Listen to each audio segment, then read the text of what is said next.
And hello there, this is DrIzixs with a tutorial on cactus farms. Now, everybody's familiar with cactus in Minecraft, probably, but there's, the little bit more advanced is the concept of the cactus farm, which basically, you have your cactus on your sand here, and you have a block here. And as you just saw, the top of the cactus does pop off, and that seems well and good, right? Well, the cactus also tries to grow automatically, and when it does, it realizes, oh, there's a block here, so it just automatically pops off. So you can just sort of have a situation like that, where you could have a number of different cacti all hanging out in the same general vicinities. And thus, you pretty much got an automated cactus farm. And then you put streams of water down, and then you're good. You can all collect the cactus up, whatever container you like, helpers, whatever. But, what if we could advance this slightly? So, over here, oops, I have this system. So now we got our normal cactus here. We got ourselves a piston. And we could pop this up, and when the cactus grows, we can have the redstone signal automatically bust the top for us. And that's pretty cool. But ultimately useless because, as I said before, cactus automatically grows. It already pops off the top. So what? Why am I thinking about this? Well, easy. Because, what if... Well, let's hold on for a moment. Let me tell you a little story. So, in ages past, I was on a public server called Super Earth.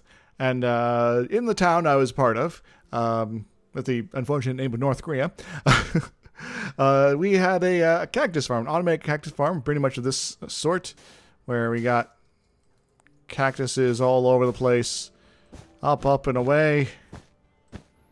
And it was pretty crazy. This sort of deal here. And we had a big giant glass greenhouse with that. And we pretty much got free cactus forever, and we never ran out, and there's no really reason for us to ever have to worry about getting cactus greens ever again.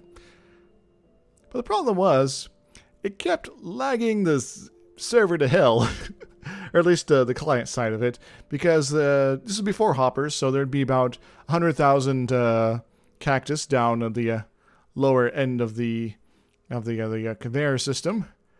And that was a problem. Now with hoppers, you can collect up the cactus. You don't have just sitting out in the world, but there's still the problem of what happens if your hopper gets full. And weather clear. There we go. You'll still get 100,000 pieces of cactus in the world.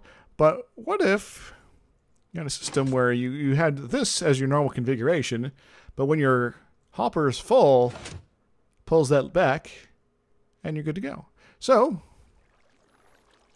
let's think about that. So, hoppers, when you got a situation like this, produce redstone signals when they're attached to comparators. And, they put out a signal here. When the hopper is completely full, it'll end up over here. And so you can sort of mark out where to put a repeater. That if you are, where are we? Where's our repeaters? There we go. I've been playing around with colors here, you see. So if we got that going, we can all be like, oh yes, now we can power whatever system. Now it doesn't even need to be that. So that's why I also marked out this mark here, so that if we were to say, only have this much stuff in the hopper, the signal will only get this far. And then we can proceed from there. Oh. So that's pretty cool. So when we got our chest perhaps all full of cactus, we can do that. So I've gone ahead and used this and this together to create this. Oh my, yes. So this is a cactus farm that shuts off automatically when your chest and associated hopper have, oh, there just came up with another little bit chunk of cactus there, are sufficiently full. Now, it's not full presently, so the pistons are down here. Let's go ahead and just toss a bunch more cactus in. Hoo-ha, there it goes. So, let's go through it very shortly here. In fact, we could probably drop that there. Yes. All right. So the hopper has more than a stack. I forget the exact ratios to get to specifically this repeater, but the comparator says, oh, we're so full in the hopper, so let's put out a redstone signal of a certain strength, which then trips the repeater over here, which then talks to our little redstone tower, which then runs up here and controls these pistons. And it's all properly inverted, so that when the hopper is sufficiently full, the pistons retract. When it's a little bit more empty, they push back out. Let's go ahead and do that. Yes, because the signal now down here is not firing, so it doesn't get anywhere towards that. So this is properly turned off to activate the pistons. And the pistons come down. The cactus, when it grows, will go ahead and pop off the tops of the cacti and collect it down here in the hopper.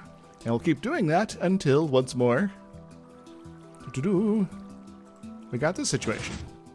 When the pistons retract, the cactus can now grow up to 3 tall, and you're not having to worry about a bunch of items randomly existing in the world that you don't have, that you don't want, and you can't take care of. So, let's say sometime down the road, you go ahead and be all like, well, I'm gonna take this out because I need some cactus greens. The cactus already in there will start filtering through, and we'll just watch it as it goes about its business there. And yeah, so I wanted to build something like this on the Banana Vikings server, so I'm going to be getting that. There we go. Getting that rolling here in the nearest future, perhaps in the next episode, because I need some cactus greens. Why? Well, this is maybe a reason why. Oh, lots of colors, lots of patterns. Anyway, so I just thought I figured I'd share it with you. I'm not an expert at redstone or anything like that. I just, figured that, this may be something people have not been exposed to very much. And I'd show you this little invention here. I'm probably not the first to come up with it, but, I hope you are, if you're watching this, you're learning something new. So, cool. Anyway, it's been DrIzixs, and until next time, everybody, toodles. Woohoo!